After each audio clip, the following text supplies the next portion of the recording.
ପିଲାମାନେ ବର୍ତ୍ତମାନ କରୋନା ସାରା ବିଶ୍ୱକୁ ଗ୍ରାସ କରିଯାଇଛି। ସାରା ବିଶ୍ୱରେ ଏହା ଆତଙ୍କ ମଚାଇ ଚାଲିଛି। ତେଣୁକରି ଆମର ବିଶ୍ୱ ସ୍ୱାସ୍ଥ୍ୟ ସଂଗଠନ ଏହାକୁ ବିଶ୍ୱ ମହାମାରୀର ଆଖ୍ୟା ଦେଇଛି। ଏହି ମହାମାରୀରୁ ରକ୍ଷା ପାଇବା ପାଇଁ ଆମେ ନିଜକୁ ନିଜେ ସଚେତନ ରହିବାକୁ ପଡ଼ିବ। ଏହି ସଚେତନତା ପାଇଁ ରାଜ୍ୟ ସରକାର, କେନ୍ଦ୍ର ସରକାର ଆମକୁ ରେଡ଼ିଓ, ଟିଭି, ମୋବାଇଲ, ଖବରକାଗଜ ଆଦି ମାଧ୍ୟମରେ ଆମକୁ ବାର୍ତ୍ତା ଦେଉଛନ୍ତି ଯେ ଘରେ ରୁହ, ସୁସ୍ଥ ରୁହ, ନିରାପଦରେ ରୁହ। ନିଜେ ନିଜର ହିଁ ସୁରକ୍ଷାର ବାଟ। ଏହି ଘରେ ରହିବା ସମୟରେ ତୁମମାନଙ୍କର ପାଠପଢ଼ାକୁ ଧ୍ୟାନ ଦେଇ କେନ୍ଦ୍ର ସରକାର, ରାଜ୍ୟ ସରକାର ଅନଲାଇନରେ ପାଠ ପଢ଼ାଇବା ପାଇଁ ବ୍ୟବସ୍ଥା କରିଛନ୍ତି। ତୁମମାନଙ୍କୁ ଆଜିର ଏହି ଅନଲାଇନ ପାଠପଢ଼ା କାର୍ଯ୍ୟକ୍ରମକୁ ମୁଁ ସ୍ୱାଗତ ଜଣାଉଛି। ମୁଁ ସତ୍ୟନାରାୟଣ ମହାପାତ୍ର, ପବିତ୍ର ନୋଡାଲ ଉଚ୍ଚ ବିଦ୍ୟାଳୟର ସହକାରୀ ଶିକ୍ଷକ। ପିଲାମାନେ, ବର୍ତ୍ତମାନ ବର୍ଷା ଋତୁ। ଏହି ବର୍ଷା ଋତୁ ବିଷୟରେ ତୁମେମାନେ ଅଳ୍ପ ବହୁତ ଧାରଣା ଥିବ। ନଗଦରେ ବର୍ଷାଟା ହେଇକି ଯାଇଛି। ତୁମେମାନେ ବର୍ଷା ଋତୁର ଆବଶ୍ୟକତା, ତାର ଗୁରୁତ୍ୱ ବିଷୟରେ କିଛି କିଛି ଉପଲବ୍ଧି କରିଥିବ। ଏହି ବର୍ଷା ବିଷୟରେ କବିତାଟି ତୁମର ଷଷ୍ଠ ଶ୍ରେଣୀ ସାହିତ୍ୟ ବହିରୁ ଆସିଛି। ଏହି କବିତାଟିକୁ ରଚନା କରିଛନ୍ତି ଆମର ଓଡ଼ିଶାର ବିଶିଷ୍ଟ କବି ଜଗନ୍ନାଥ ଦାସ। ଜଗନ୍ନାଥ ଦାସଙ୍କର ଜନ୍ମ ପୁରୀ ଜିଲ୍ଲାର କପିଳେଶ୍ୱରପୁର ଗ୍ରାମରେ। ସେ ସାରା ଓଡ଼ିଶାରେ ଘରେ ଘରେ ପରିଚିତ। କାହିଁକି ନା ସେ ଆମର ପ୍ରିୟ ଯେଉଁ କୁହନ୍ତି ଧର୍ମଗ୍ରନ୍ଥ ଓଡ଼ିଆ ଭାଗବତର ରଚୟିତା। ସେ ଭାଗବତକୁ ରଚନା କରି ପ୍ରତ୍ୟେକ ଓଡ଼ିଆଙ୍କର ଘରେ ଘରେ ଜଗନ୍ନାଥ ଦାସ ପରିଚିତ। ତାଙ୍କର ଏହି ଭାଗବତଟି ଶ୍ରୀକୃଷ୍ଣଙ୍କର ଜନ୍ମ ବୃତ୍ତାନ୍ତ ଉପରେ ପରିଲକ୍ଷିତ। ଏହି ଭାଗବତଟି ନବାକ୍ଷରୀ ଛାନ୍ଦରେ ରଚନା କରାଯାଇଛି। ଏହି ଭାଗବତର ଦଶମ ସ୍କନ୍ଧରୁ ଏକାଦଶ ଅଧ୍ୟାୟରେ ଏହି ବର୍ଷା କବିତାଟି ଆଣିତ। ଏହି ବର୍ଷା କବିତାଟି ମୁଁ ବର୍ତ୍ତମାନ ପଢ଼ି ଶୁଣାଉଛି, ତୁମେମାନେ ଶୁଣ। ହେମନ୍ତେ ଗ୍ରୀଷ୍ମକାଳ ଗଲା, ବରଷା ଋତୁ ପ୍ରକାଶିଲା। ସକଳ ଋତୁଙ୍କର ସାର, ଶସ୍ୟ ସମ୍ପଦ ମଞ୍ଚପୁର। ମେଘେ ମିଳିଲେ ଶୂନ୍ୟ ପଥେ, ବିଜୁଳି ଶବଦ ସଙ୍ଗତେ। ମହିମଣ୍ଡଳ ଦୁଃଖ ଚାହିଁ, ଜଳ ଛାଡ଼ିଲା ତୁଷ ହୋଇ।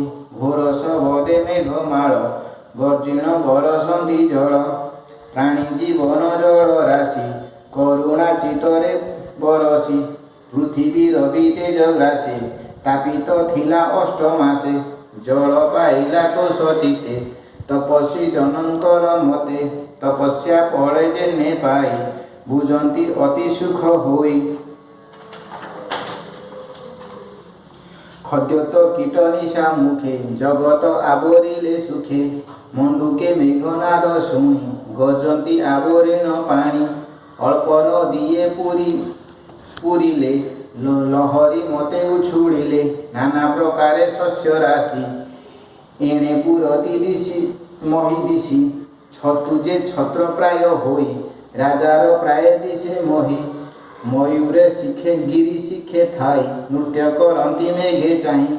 ଅତିଥି ଦେଖି ଭକ୍ତ ଜନେ, ଯେ ସନେ ତୋଷ ହନ୍ତି ମନେ।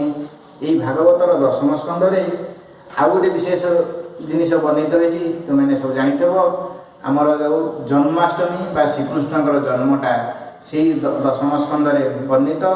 ଜନ୍ମାଷ୍ଟମୀ ଦିନ ଘରେ ଘରେ ସେଇଟା ପାଳନ ହେଉଥିବେ। ତୁମେମାନେ ମଧ୍ୟ ସେ ବିଷୟରେ ଜାଣିଥିବ। ତୁମମାନଙ୍କର ଘରେ ସେ ବିଷୟରେ ପାଳନ କରାଯାଏ ଜନ୍ମାଷ୍ଟମୀ। ଆସ ସେ କବିତାଟିର ପ୍ରଥମ ପଦ୍ୟଟି ପୁଣି ଆଉଥରେ ଆବୃତ୍ତି କରିବା। ହେମନ୍ତେ ଗ୍ରୀଷ୍ମକାଳ ଗଲା, ବରଷା ଋତୁ ପ୍ରକାଶିଲା। ଆମର ଯେଉଁ ବର୍ଷକ 12 ମାସ 6 ଋତୁ, ବର୍ଷକ 6 ଋତୁର ନାଁ ଜାଣିଥିବ। କ'ଣ କ'ଣ ନାମ କିଏ କହିପାରିବ? ଗ୍ରୀଷ୍ମ, ବର୍ଷା, ଶରତ, ହେମନ୍ତ, ଶୀତ, ବସନ୍ତ। ଏହି 6 ଋତୁ ଗୁଡ଼ିକ ମଧ୍ୟରେ ଗ୍ରୀଷ୍ମ ଋତୁ ପରେ ବର୍ଷା ଋତୁ ଧରାପୃଷ୍ଠକୁ ଆଗମନ କରିଥାଏ। ପ୍ରାୟ 8 ମାସ ଖରା ସହିଲା ପରେ ବର୍ଷା ଋତୁ ପୃଥିବୀକୁ ଆସିଥାଏ। ଯେତେବେଳେ ସାରା ପୃଥିବୀ, ନଦୀ ପୋଖରୀ ସବୁ ଶୁଖିଯାଏ, ଗଛ ପୃଥିବୀ ସବୁ ଫାଟିକି ଆଁ କରିଯାଏ, ସମସ୍ତେ ହାହାକାର ହୋଇ ନାରାୟଣଙ୍କୁ ସ୍ମରଣ କରନ୍ତି ବା ଇନ୍ଦ୍ରଙ୍କୁ ପୂଜା କରନ୍ତି, ତାପରେ ବର୍ଷା ଋତୁଟା ହୋଇଥାଏ, ବର୍ଷା ହୋଇଥାଏ। ହେମନ୍ତେ ଗ୍ରୀଷ୍ମକାଳ ଗଲା, ବରଷା ଋତୁ ପ୍ରକାଶିଲା। ଗ୍ରୀଷ୍ମ ଋତୁ ଯିବା ପରେ ବର୍ଷା ଋତୁ ପୃଥିବୀ ପୃଷ୍ଠକୁ ଆସିଲା। ସକଳ ଋତୁଙ୍କର ସାର, ଶସ୍ୟ ସମ୍ପଦ ମଞ୍ଚପୁର। ଗ୍ରୀଷ୍ମ ଋତୁରେ ପ୍ରାୟ ପୃଥିବୀ ସବୁ ଜଳ ବିହୁନେ ଠୋ ଠୋ ହୋଇକରି ଥାଏ, ମାଟି ସବୁ ଫାଟିଥାଏ। ବର୍ଷା ଋତୁ ଆସିଲେ ଦେଖିବ ସମସ୍ତଙ୍କର ବାରିଘରେ ଶସ୍ୟ ସମ୍ପଦରେ ପରିପୂର୍ଣ୍ଣ ହୋଇଥାଏ। ବାରିଘରେ ଫସଲ ଲାଗିଥାଏ, ବିଲରେ ଧାନ ଚାଷ ହୁଏ, ଯେଉଁଟାକି ଆମର ମୁଖ୍ୟ ଫସଲ, ମୁଖ୍ୟ ଆଧାର। ଚାଷୀ ଭାଇର ମନରେ ହରଷ କହିଲେ ନ ସରେ। ତଳି ପକାଇବାଠୁ ଆରମ୍ଭ କରି ଧାନ ରୋଇବା, ଧାନ ବିଲ ଇଏ କରି ବେଉଷଣ କରିବା ଆଦି କାର୍ଯ୍ୟରେ ଲାଗି ପଡ଼େ। ଶସ୍ୟ ସମ୍ପଦ ମଞ୍ଚପୁର, ମଞ୍ଚପୁର କହିଲେ ପୃଥିବୀ ପୃଷ୍ଠ, ଶସ୍ୟ ସମ୍ପଦରେ ପୁରୀ ଉଠେ। ମେଘ ମିଳିଲେ ଶୂନ୍ୟ ପଥେ ବିଜୁଳି ଶବଦ ସଙ୍ଗତେ। ଏ ବର୍ଷା ଋତୁରେ ଦକ୍ଷ କରିଥିବ, ମେଘ ଯେତେବେଳେ ବର୍ଷା ଆସେ ବା ଆକାଶ ଚାରିଆଡ଼େ ଘନ ଅନ୍ଧକାର ଘଟିଯାଏ, ମେଘକୁ ମେଘ ମାଡ଼ ହେଲେ ଯେଉଁ ବିଜୁଳି ମାରେ, ଘଡ଼ଘଡ଼ି ଶବ୍ଦ ହୁଏ, ମେଘ ମିଶିଲେ ଏକାଠି ବର୍ଷାଟା ଜୋରସୋରରେ ହୁଏ।